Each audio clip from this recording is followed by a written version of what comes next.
Hey, hello, everyone. Hey, hey, hey. This is Charlie. And To this is hell Nicole. Oops. to hell and back.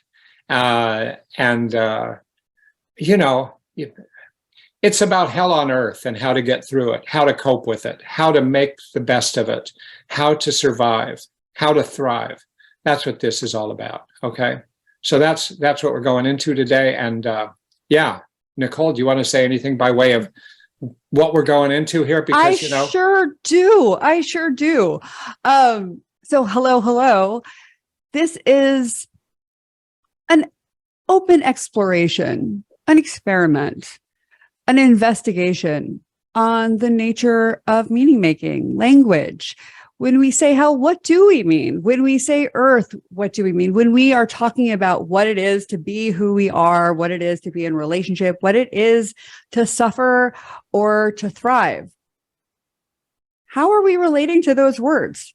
How are we taking as a reference point what culture has offered us, or are we finding and defining for ourselves what we want those words to mean? It's probably a mix of both. And so this episode is going to be a mix of both. We're going to be conversing between Charlie and I, me and Charlie, Charlie and me. I always get that. There's sometimes. no, it's got to be between Charlie and me because it's because the object me of a preposition. Yeah, see, you know what?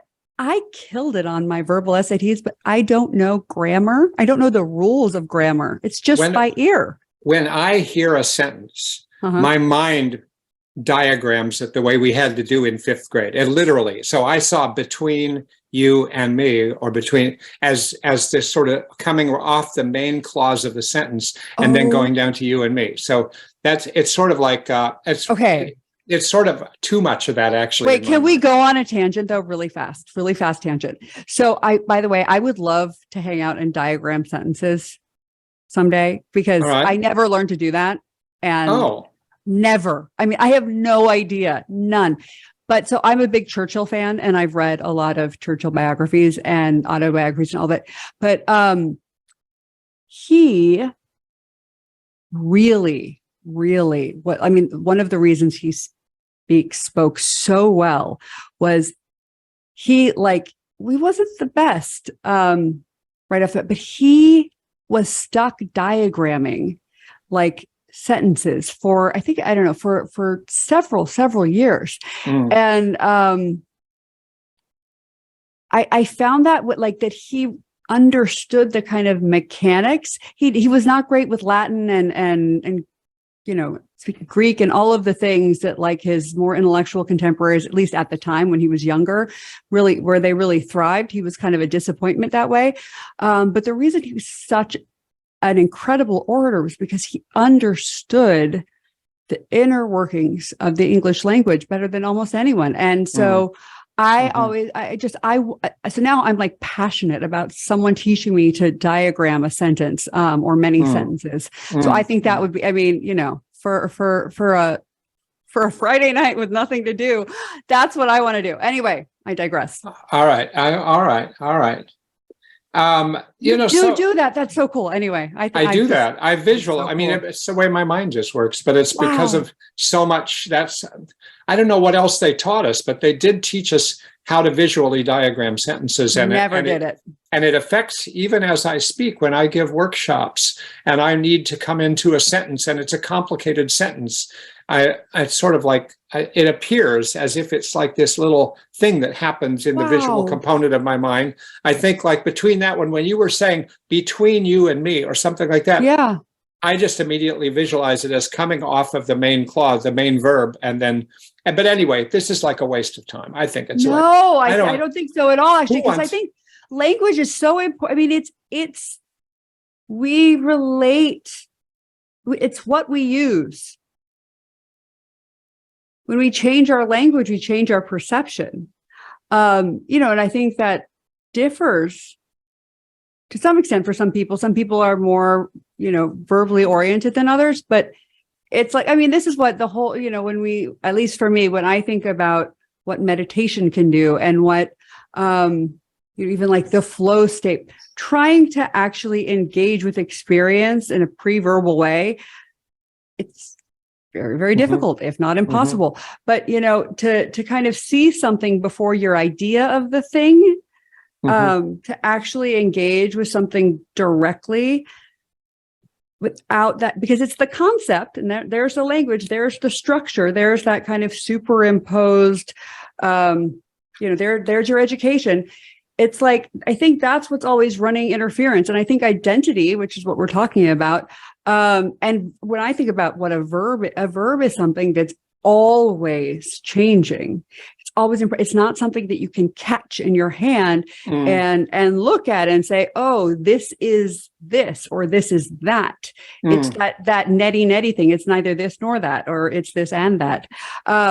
So I actually think it's the elusive nature of the verb, that it's the momentum of it that makes it, the essence of the human experience. But we don't actually communicate and function as though that's the nature of reality. We actually talk about reality as though it is fixed, as though there are these, observable boundaries and limits that we can define, that we can pinpoint, that we can structure and organize to make sense of things. So I think that there's a really interesting paradox there. And when you say this about, in our last podcast about this topic, about identity and sense of self and concept of self, you ended it actually by saying something about go verb yourself, or, you were into the verb thing. And so I have been thinking about that. I was thinking there's a big difference if you experience yourself as just doing something, like verbing, you're just talking, versus experiencing yourself as a person who talks.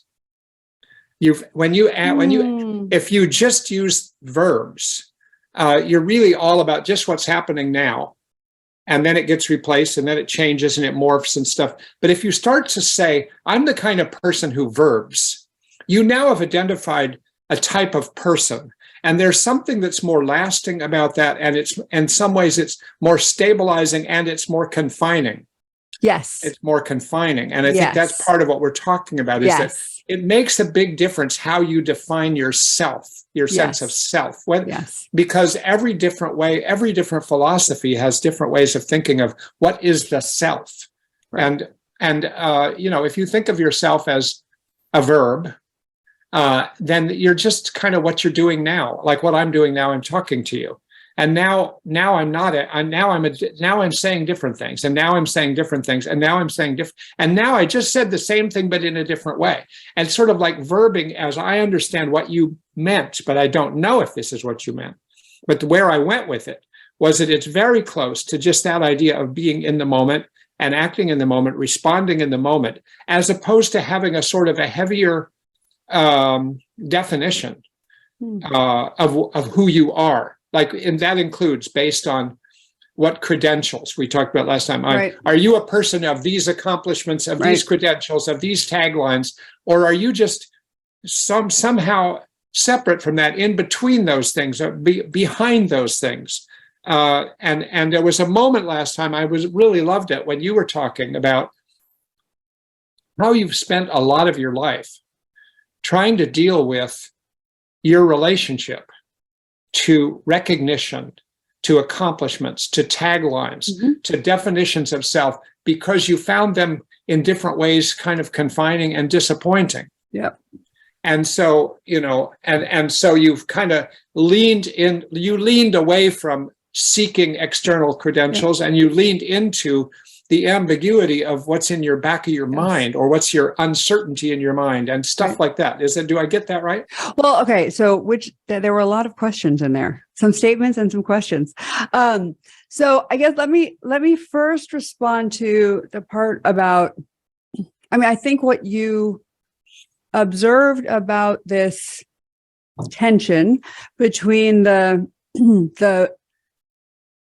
kind of more static, boundaried personhood versus the in the moment, fleeting activity. I think there is a tension there. When I think about being verbing yourself or being the verb. I mean, I guess I think what is the nature, it's this isness quality. It's the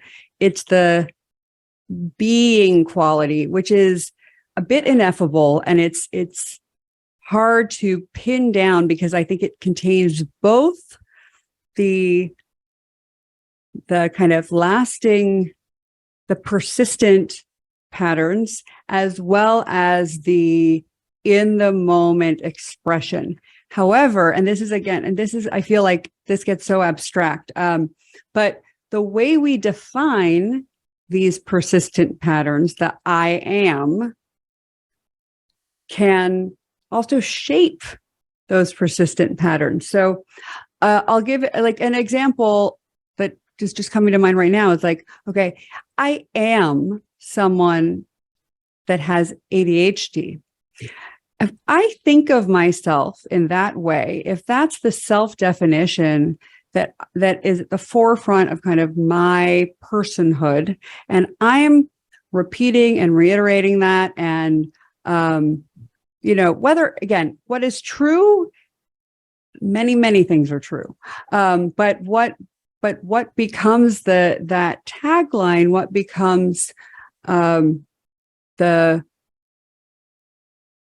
ground on which I stand, whether it's a credential or whether it's the reflection I see in the mirror, that also shapes my direction.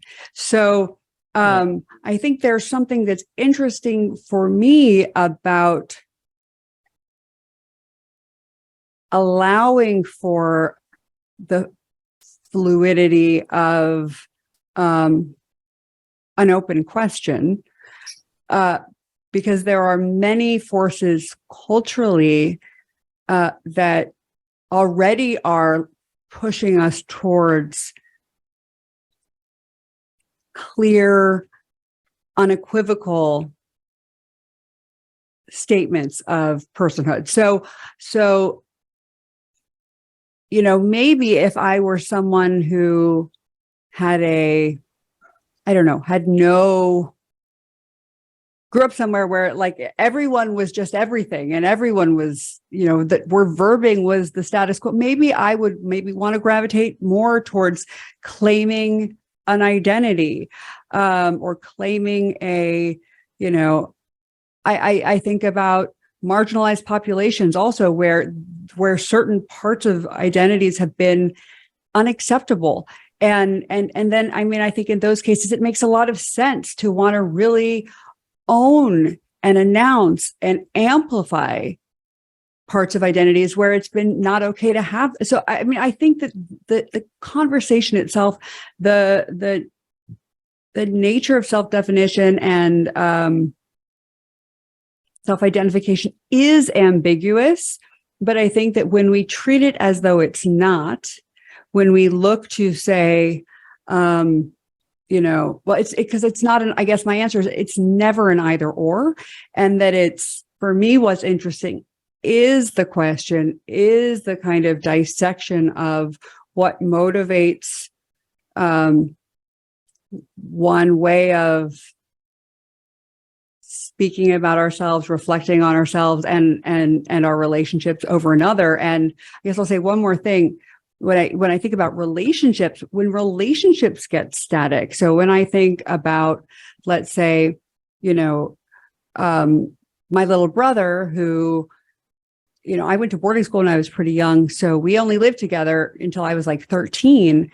If I think of him as, he was 10 then. If I think of him as Eric that was 10, who, and when we had crazy sibling rivalry and he copied everything that I did, and he got more attention from my mom and all. If I think of him in this kind of static way, and I don't allow him the kind of verbness in him, the dynamism in him, if I don't question that tendency in me to want to calcify him into my concept of him, which, you know, because it's hard to do that. It's a bit of mental gymnastics to like allow someone to be an open question and a mystery. But when I don't do that, when I choose to say, yeah, I know my brother, he's like this, or, you know, oh, my ex, he's like this, he's this kind of person. What happened is it's really reductive. And so then I start relating to a concept. I start relating to this static sliver in time that is no longer representative of the reality of now, and that also will shape the future, because I'm in this truncated conversation, and then that's impacting how they're going to respond to me. So I don't know if that made any sense, but I think it's really relational. I think it made a lot of sense.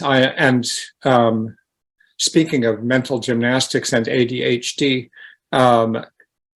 I was thinking of an example while you were talking about one of my sons, my older son, who has had ADHD in his life, and if that's who you think he is, because you watched him at gymnastics class when he was 5 years old, and everyone else was standing in line and he was bouncing around, and everybody else was trying to climb up a pole, but he was already at the top of the gym.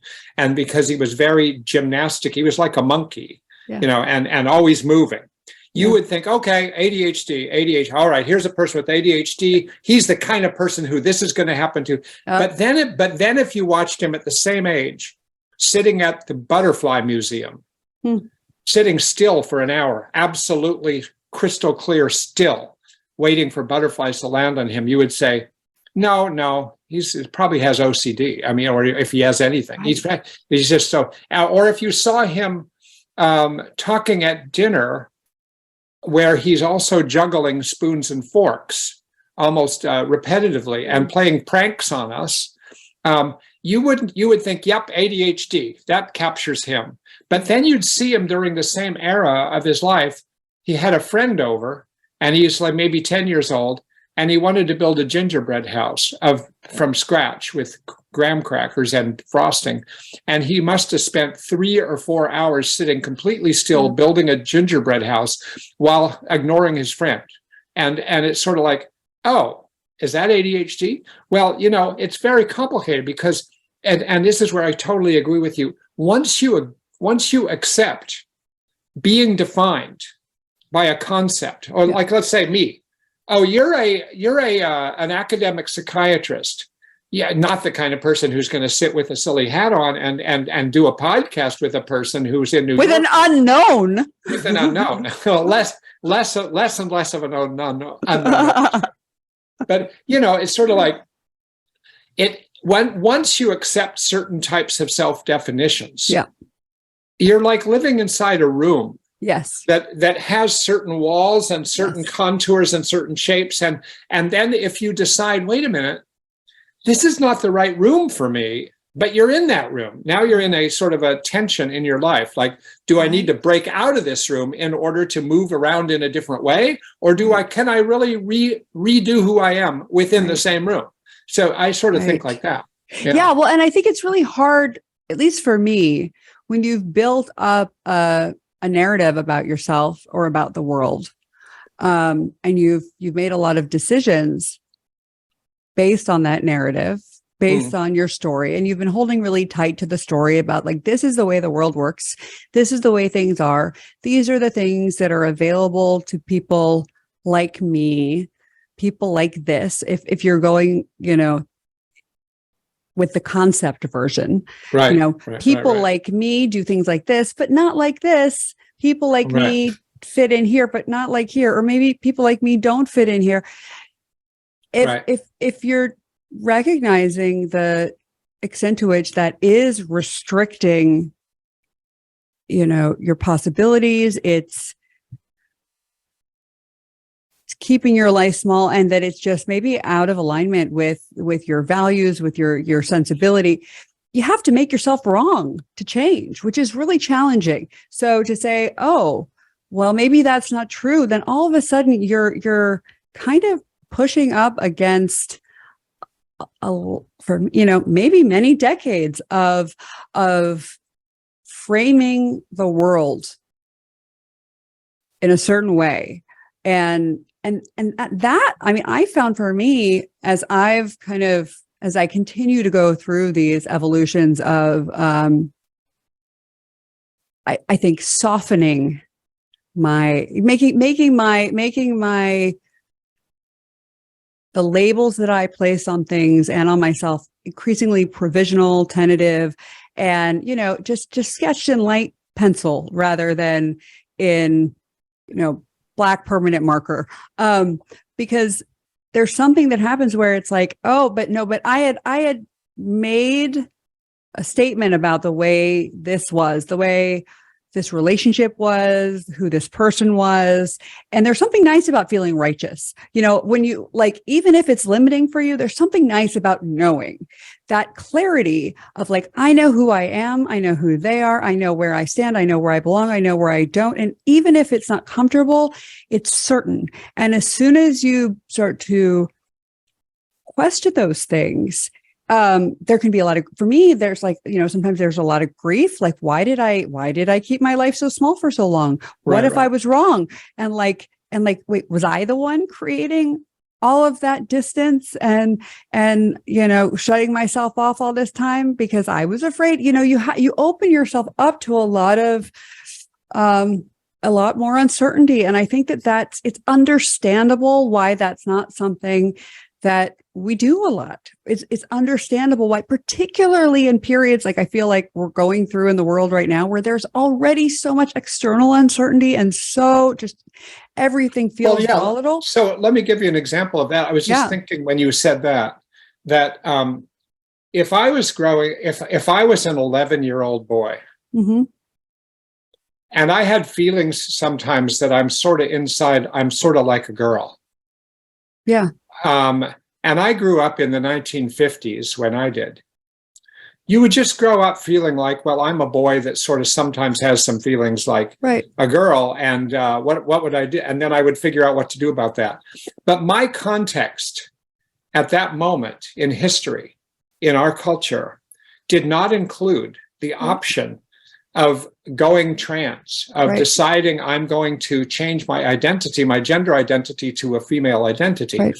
And so now that option is in the atmosphere. Yes.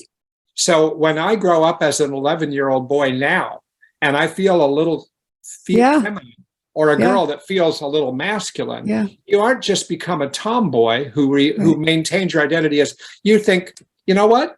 I'm going to be a boy. And so it's such an intersection as you try to build your sense of who you are between what's going on inside, which can be very ineffable and hard to figure out, and it can change every day.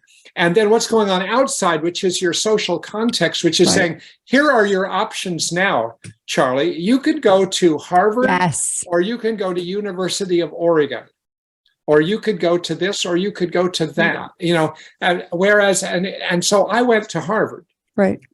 For all kinds of complicated reasons. That's a whole different podcast. But I ended up at Harvard, which felt very alien to me. Yeah. And then by the end of that year, I'm like, this room doesn't fit me. And I thought I should be going to Antioch. And I knew a person who was at Antioch. So I visited him in Yellow Springs, Ohio. I went to Antioch. And then I was there and I thought, all right, this does sort of fit who I am, except for my Harvard part. And so it's sort of like, now I realized I'm actually made up of two different people. And that's just the beginning of how many people. So it's sort of like, now there's two. There's the Antioch Charlie at age 19. Yeah. And then there's the Harvard Charlie at age 19. And it's sort of like, oh. And so it's very complicated to build, because you're building. Now, I really liked last time when we talked about this stuff, how you talked about, it sounded like you framed it that you had a fork in the road on an ongoing way. Should many forks. But this is one fork. This is one meal, one fork. Okay. And you had a fork in the meal. And when you had this particular fork, it was like, do I really pursue this credential-based identity that people in my family have had big accomplishments. But you also said, but I noticed that many of them that have these big accomplishments seem to never be satisfied. And so then you defined another direction, which is more going inner and more going uncertain and more going into vulnerability and ambiguities and things like that, which don't get you sort of, you don't become the leader of the world usually that way, because you didn't go up the ladder, though you might be, you never know. I mean, the Buddha became sort of the leader of the world, right? When he was coping with the same thing, but it's sort of like, you defined this fork. And when you did, and I wanted to ask you this, once you saw yourself as two different possible people, one was the pre-scripted in your family, credential-based. I don't want to just say it's my family. I want to say it's culture generally. Family certainly had part of it, but I want to say all right, it's the way I interpreted my family and the way I interpreted my culture, because I think that, my brother could have had a very different interpretation. I want to take full responsibility for the way I interpret it. We'll invite your brother on here. We'll have a conversation with your brother. Okay. Come on, Eric. Or the other one was more pursuing through yoga, meditation, acting, writing, all exploring these other things. So is it possible for you to have both of these identities? Of course. Well, I mean, I think that I wouldn't even say that it's that neat. Although I think that it's a very adolescent quality in me, like where over time, and certainly when I was younger, although that kind of binary still shows up for me on occasion, where it's like either you do what, you follow the known path, or you seek approval, or you say, screw it, I'm going to go my own way. Or, you say, I don't want anybody to agree with anything. I want to really, push the boundary and just, isolate myself, so it can get really, really, I would say, oversimplified. It can become caricatured in my mind sometimes. But the truth is, I think that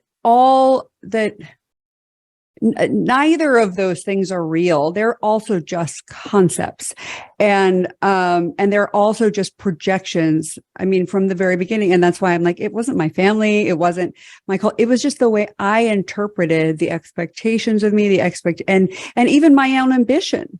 Especially my own ambition, especially my own desire to excel in certain ways, to be validated, to be, to achieve at a certain level. And I'm sure that there were parts of this where, that were just afraid that, like, well, what if I give everything and I don't succeed and I don't excel at the level that I want to?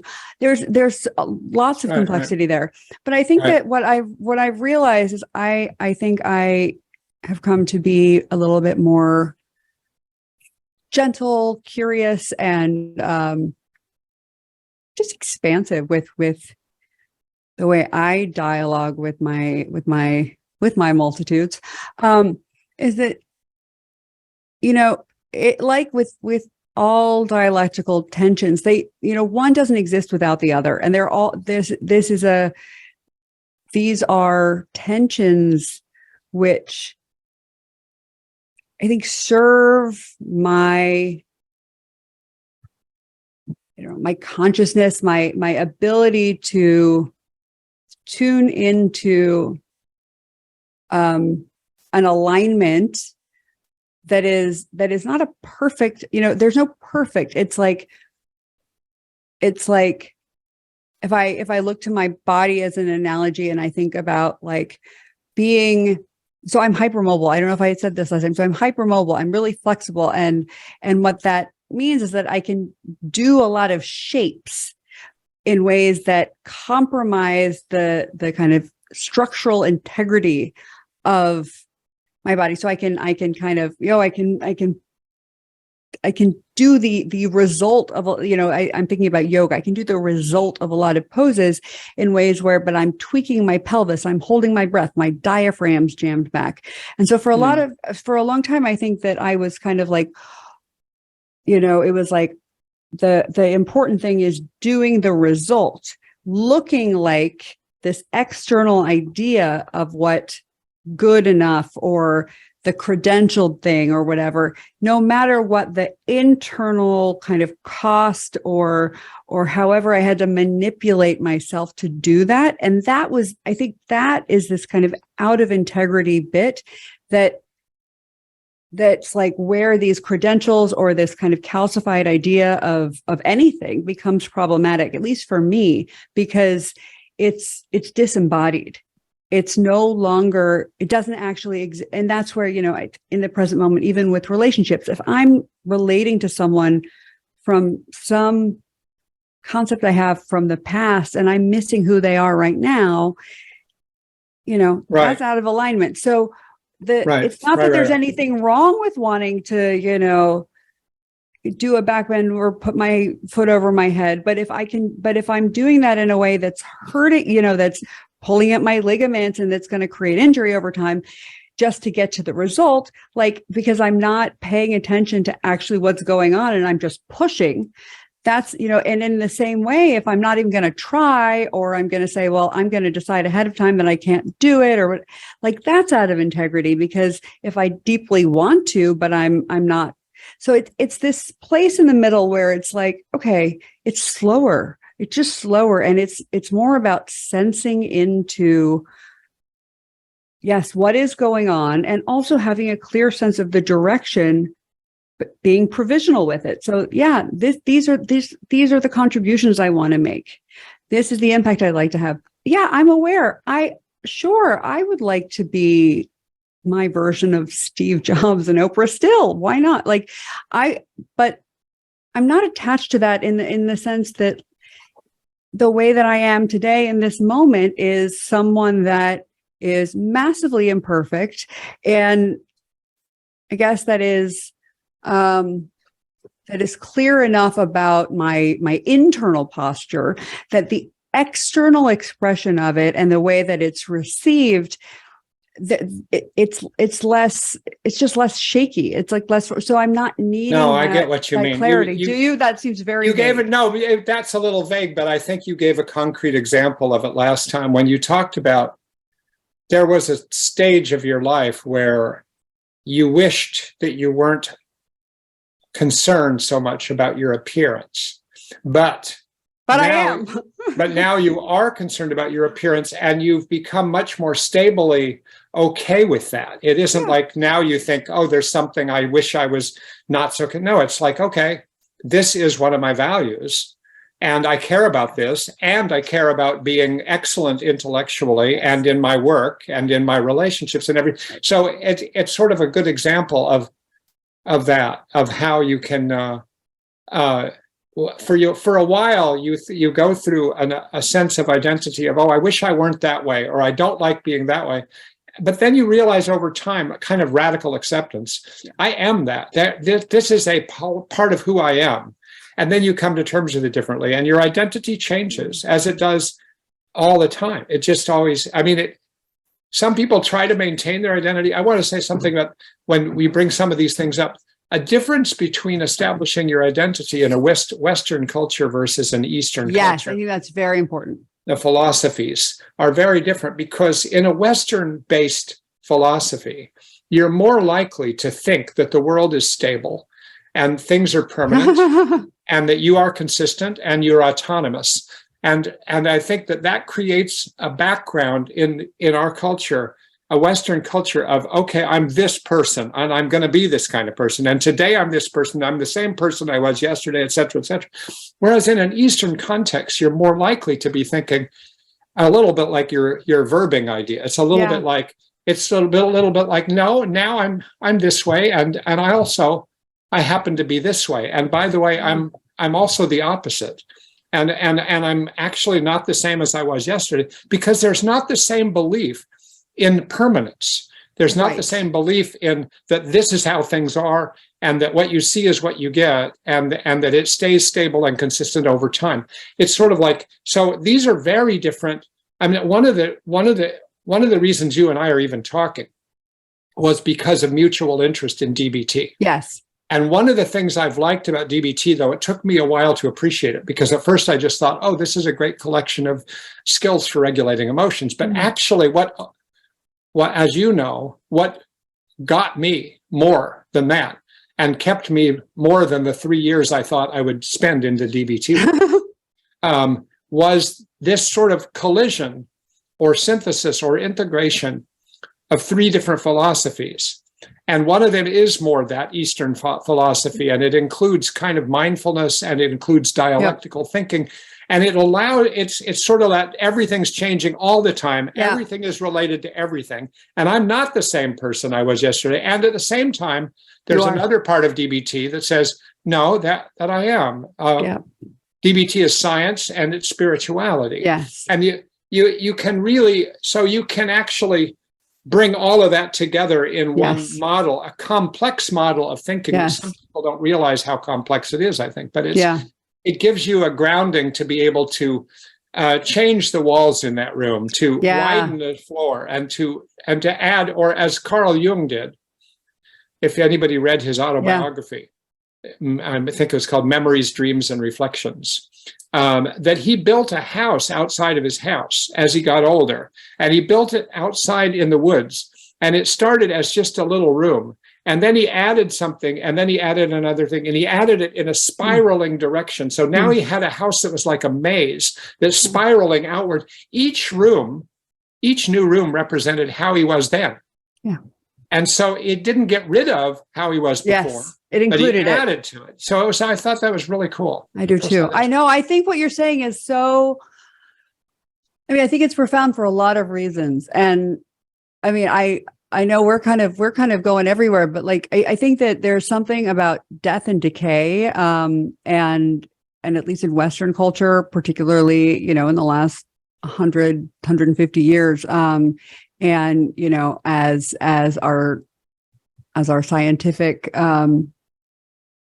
as we've gotten more and more facile at extending life, as our family size has gotten smaller, you know, we're just exposed to death so much less frequently.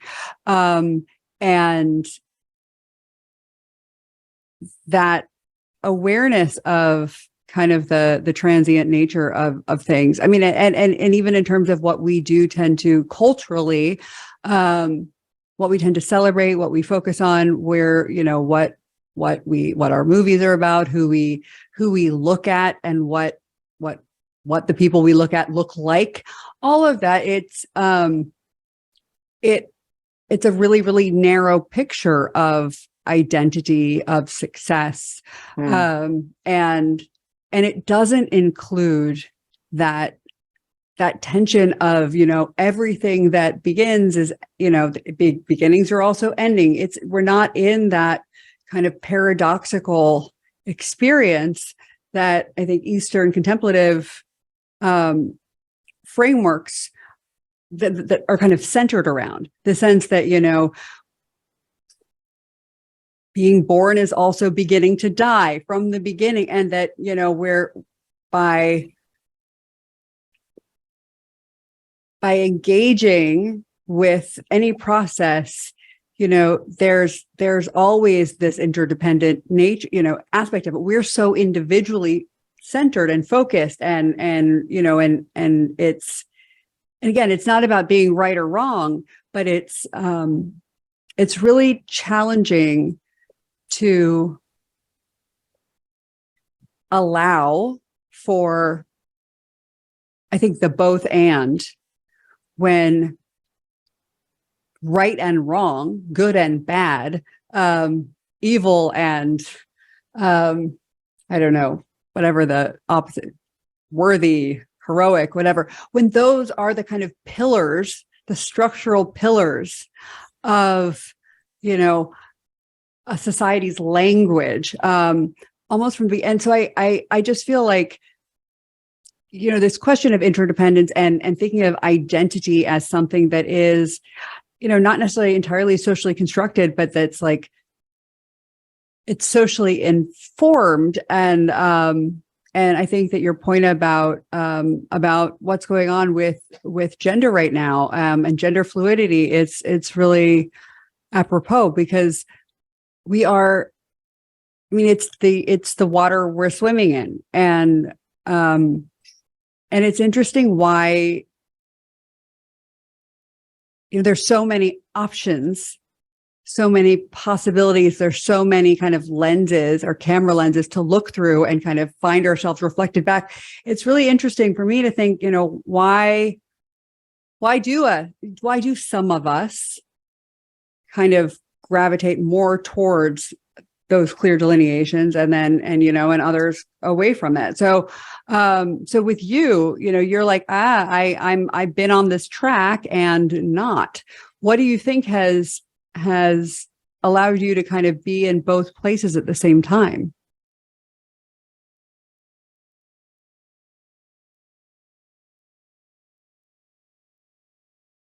It's actually a really good question, and it doesn't come to a simple answer, I guess. And in both places makes it sound like there's two different places I've been at the same time. So of course, there's not. I'm trying to think of what those two places are. I mean, I always had a tendency to look outside of where I was. Like even in elementary school and high school, I would do well at certain things, and I was sort of, okay, like in high school, you're this student, you do well, you're in this advanced class, you hang out with the advanced class people, you go to lunch in the cafeteria with the advanced class people, and that's your reference group, and you hang out with them. I also was sort of a wannabe athlete, so I hung out with the athletic kids somewhat in the school, but I'm more at lunch, I'm with my intellectual subgroup, right? Right. But then who do I have as a girlfriend at one point? It's like, she's not in that group. She's like really smart, but she came from the wrong side of the tracks. She lives in a house by herself because her mother's a professor with an alcohol problem and never comes home. And she has a brother who has schizophrenia. And there's all kinds of drugs around their house. And I start dating her. And it's like, and then the guys that I'm hanging out with in my subgroup are like, what are you doing with her? And they would make fun of her. And then I would tell them to go fuck themselves. And I would like, and so I was betwixt and between at an early stage. And that's just one pointed version of that. I've often been in one reference group in my life, and I've sought out another reference group. I went to Harvard, but what did I mention? I forget if I mentioned this last time or if just you and I talking once, but I would spend my weekends going camping by myself. Yeah, no, you mentioned that last time. In New Hampshire. Yeah. So it's sort of like, I've always been kind of interested in trying to do well in my reference group, which was part of my identity, but there was always a part of me. It's sort of like I had a leaky identity. I didn't quite fit. And I'd go off here. So I leave Harvard, I camp for 3 months, and then I come back and I go live with a Black poor family in Dorchester in Boston, and I lived with them for a long time, and it's like a totally different life, totally different. I was the only white person for about 2 miles in my neighborhood, and it's like really different. And so there's just, I don't know what it is, Nicole. I think the determination that I would always be in more than one place, more than one identity, happened earlier than I can remember. Yeah. I don't know why it happened. I guess I need to go back into psychoanalysis. Yeah, no, I mean, well, I think it's interesting that,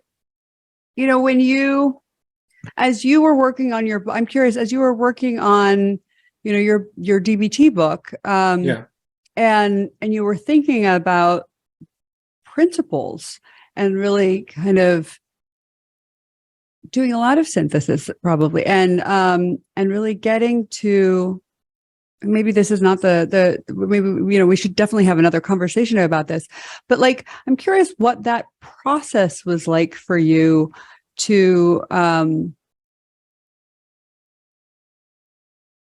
of be taking all of your maybe on the track experience.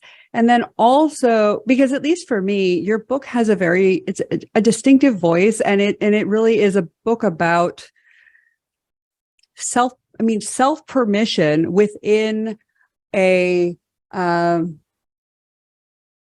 a language. It's helping practitioners of the language of dialectical behavioral therapy use that language as an artist rather than as someone on an assembly line. That's really how I experience it. So so that seems like to create something like that, you have to inhabit your own multiplicity to really understand the vocabulary, the syntax, the grammar, as you're talking about when we started, when it's like, okay, well, what are these component parts? But then to understand also this freedom of expression and the importance of being kind of liberated to be instinctive. So I'm just curious, it's a bit of a detour, but not really. What was it like for you in thinking about and creating that work, and bringing those parts together in that way?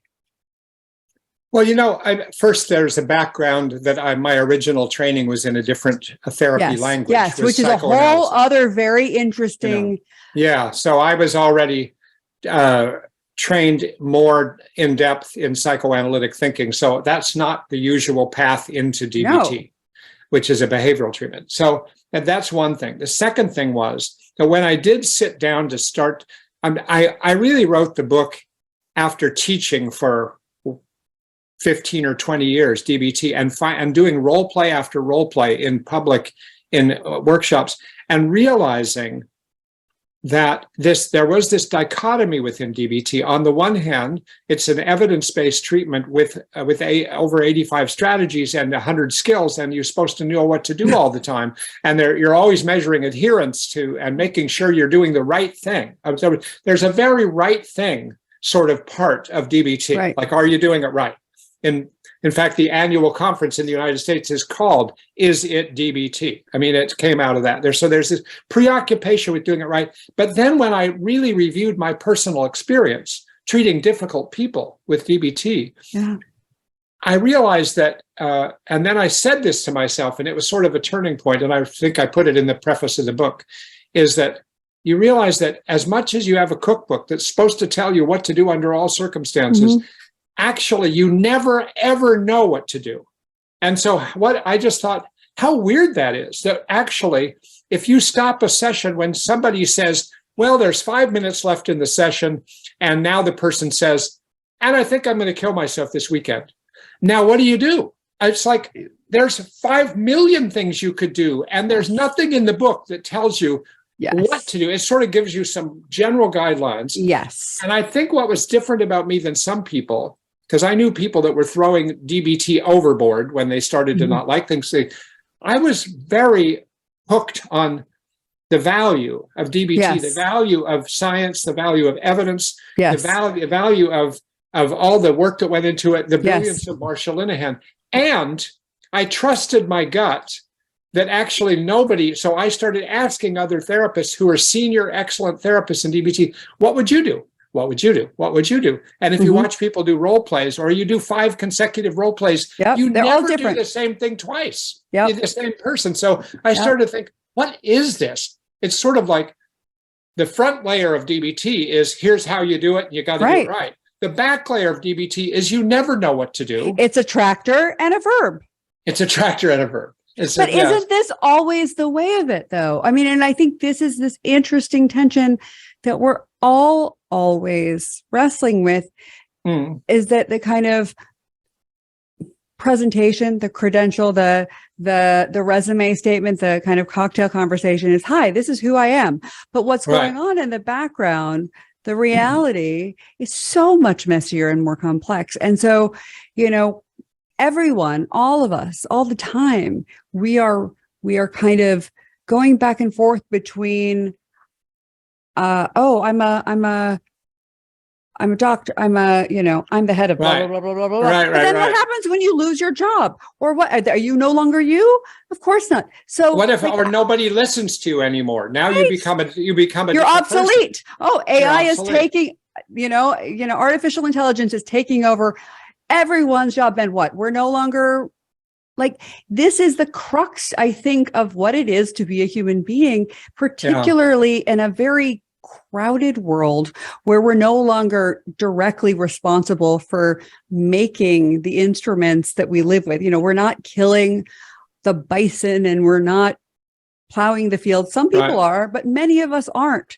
We're far removed from the way of from connecting with the work of survival. So now it's like these are just little sound bites that we hang on to for dear life.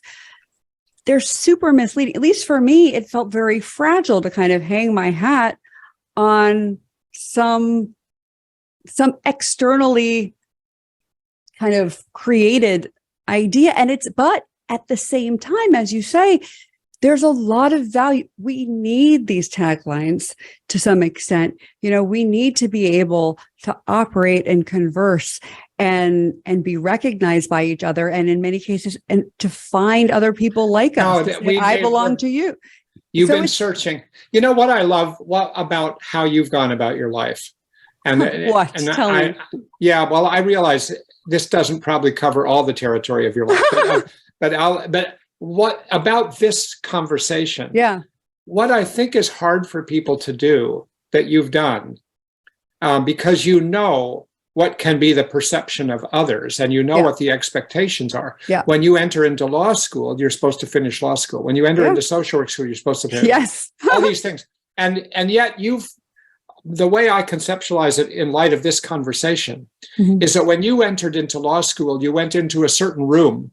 It's somewhat predefined, and you can redefine it yourself to some degree. You can bring your own new furniture and your own wall hangings. Definitely. But there's still a room that's the law. Yes. And you got in there, and after a year, you figured out, this is not the room for me. This doesn't quite capture other parts of me.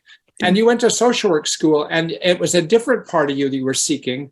Yeah. And after a year of that, including, because I knew you when you were doing that, very interesting experiences in a middle school environment dealing with wonderful. I mean, wonderful experiences. No, I know. Absolutely.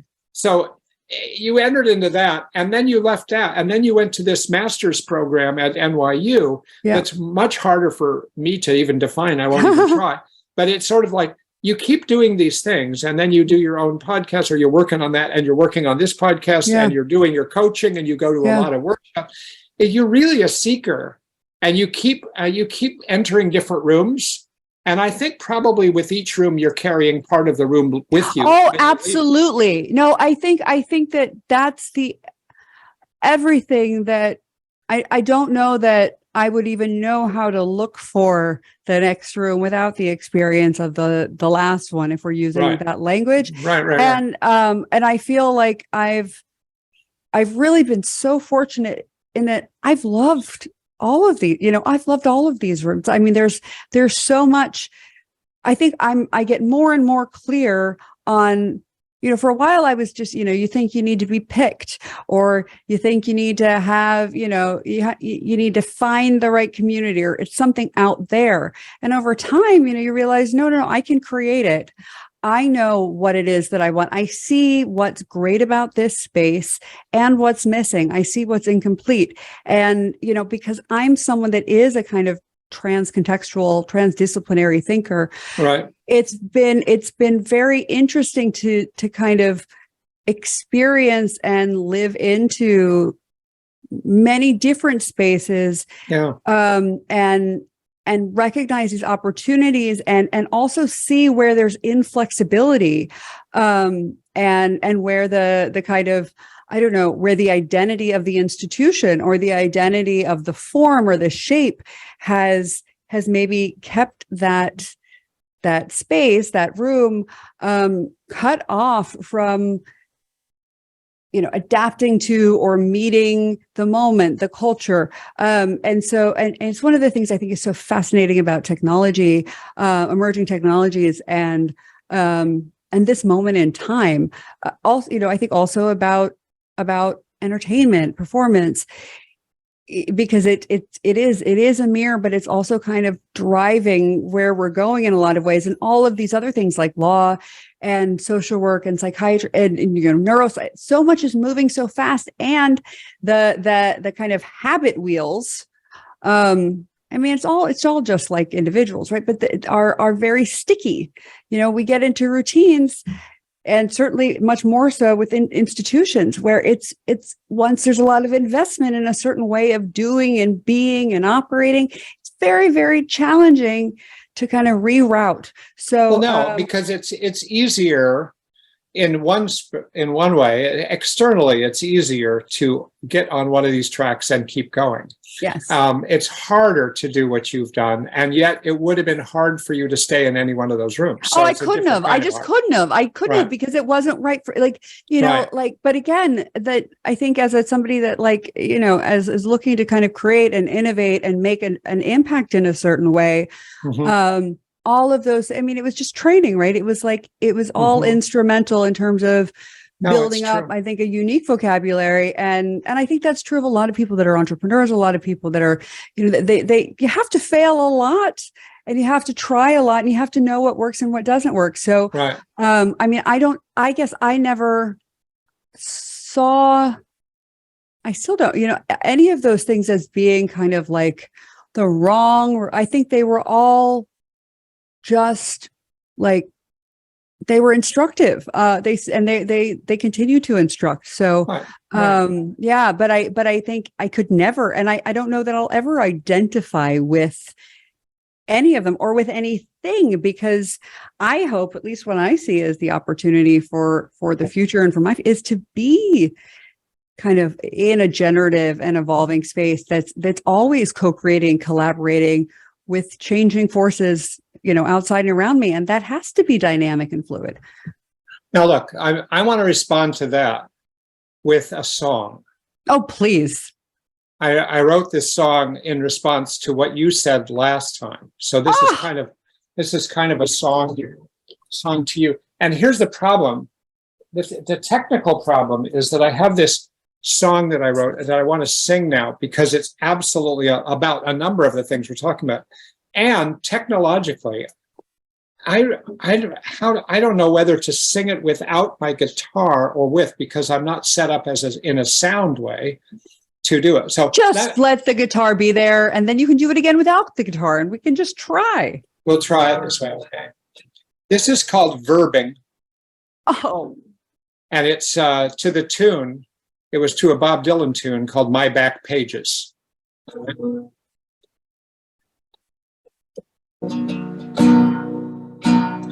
I am a verb, I am a verb, she said, I never was a noun.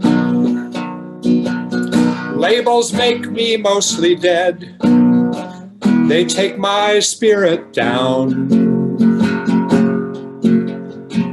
And not an adjective, oh no, don't ask me how I've been. It's neither good nor bad, I'm always in between. I don't know how to tell you this, I don't mean to disturb, but I am only here and now, I only am a verb. I fear I am confusing you, myself I am confused.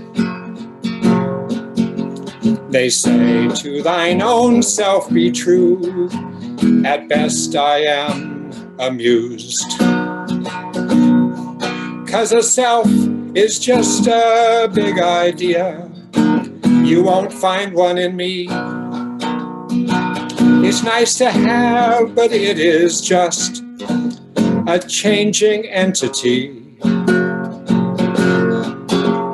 But if you want to know me now, don't ask me for a blurb. Just be with me and see with me. You'll find I'm just a verb. Wait, I'm not done here yet. I had to turn the page. I need an assistant. I sometimes think I've lost my mind. It's very hard to see. And when I look, I never find the one that was assigned to me. My mind, I think, has been around. It changes every day. It's just a mix of other minds I met along the way. So though I seem upon a glance superficially to be just one, if truth be known, I'm multiplicity. I am a verb, she said, I am just what I do. Look past the shiny taglines if you want to see what's true. I am a verb, she said, I am just what I do. Just look past the shiny taglines if you want to see what's true. All right, what do you think? I mean, that's pretty great. It's pretty great. You know, I write a lot of these stupid little songs, and this is one of my favorites already. And I think it's great. I don't know if it'll endure as one of my favorites, but it's sort of captured some things about what you were saying last time, I thought, that in my own, you know, little Bob Dylan wannabe style. I know, I love it. I mean, I think there's so much that's interesting there. I'm like, huh, do I agree? Like, it's provocative because, and I'll, you know, I will say, and this is a contradiction, and I will contradict myself all day long because there are so many of me. Because I do believe there is some self energy, some kind of, I don't know, like, I don't think it's a hierarchical thing. I don't, you know, I'm Buddhist. I don't really think it's like soul, but I do think that there is, I think it's another kind of dialectic. I think there is some kind of organizing. I don't know if it's cognition or if it's just patterning. And I do think it is, there was some line in there about being just a lot of minds that I've kind of known. I mean, right. I think it's both. I think there's this integrating quality there. And I think there's, you know, even when we think about wise mind or talk about wise mind, what is wise mind? I mean, I do think there is something that is accessible to all kind of sentient beings, something that is innately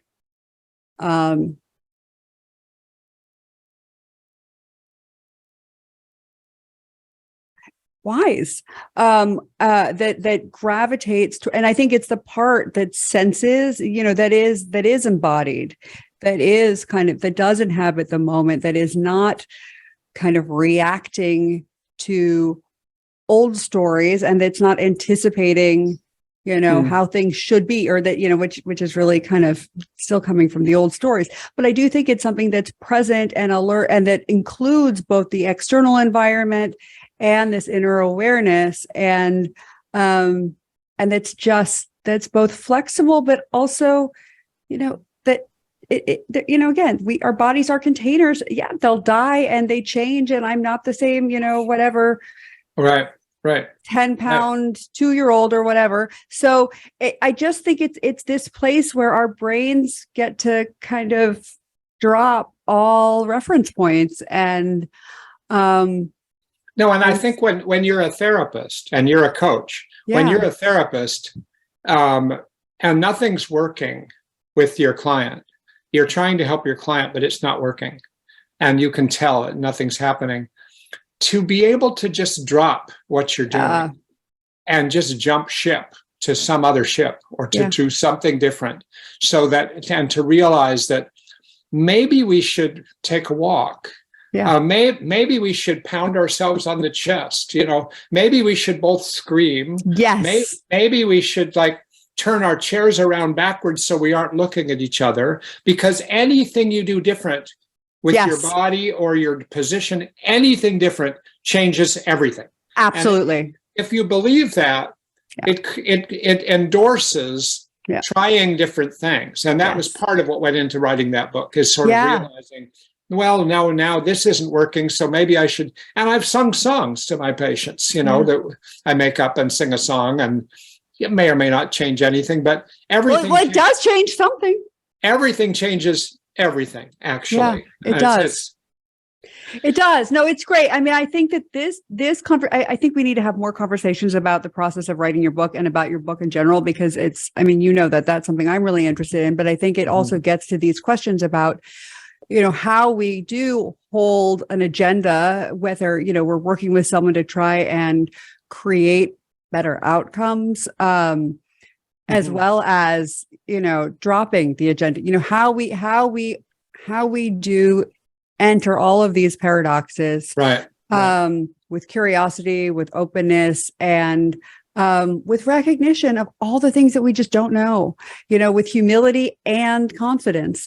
I think it's important for, for getting out of hell. It's important for being a human in 2022, nearly 2023. I mean, it's just like, it's a kind of essential, what are those things called? Those knives that have all those things. Oh, yeah. Army knife, Swiss Army knife. It's like the kind of Swiss Army knife. Yeah. No, it's right. There's so many tools, and you can use them at different times. And I think it is true. There's so many things we have to contend with that's different than the 1950s growing up. Totally. I mean, it's just like, I don't know, the number of challenges coming at us is so intense, and some of which are cataclysmic. So it's like, whoa, what do we do? So we need a different mindset. We need a different mental framework, and that's dialectics. That's what we do. So I would love to, in the future, we can talk about things from the book and how I wrote some of that, because that was generative for me to be figuring that out. So I think I really enjoyed talking with you about this a lot. Yeah, I did too. It reminds me of the kind of conversations you might have had in college when you stayed up really late and you just get back, and you never actually could get to where you want to get, but you're trying. So I give us a lot of credit for trying. I do too. To get to this, and it'll be fun for me to go back and listen to this and see what it sounds like. And I know I'm the worst. I'm like, but what about I feel like I have a reputation for being that person that just never quite left those college conversations. I'm like, let's look at the big meaning here. That we can rely on me for that. So that's going to be my contribution. We'll just keep tons of you do it. Open inquiry. You have that open inquiry quality, definitely. All right. So let's stop, and we'll tune in next time. Yes. All right. Adios. Questions, comments, complaints, it's all welcome. Absolutely. Please get to us any way you can. Thanks, everyone. Bye-bye. Bye-bye, everybody.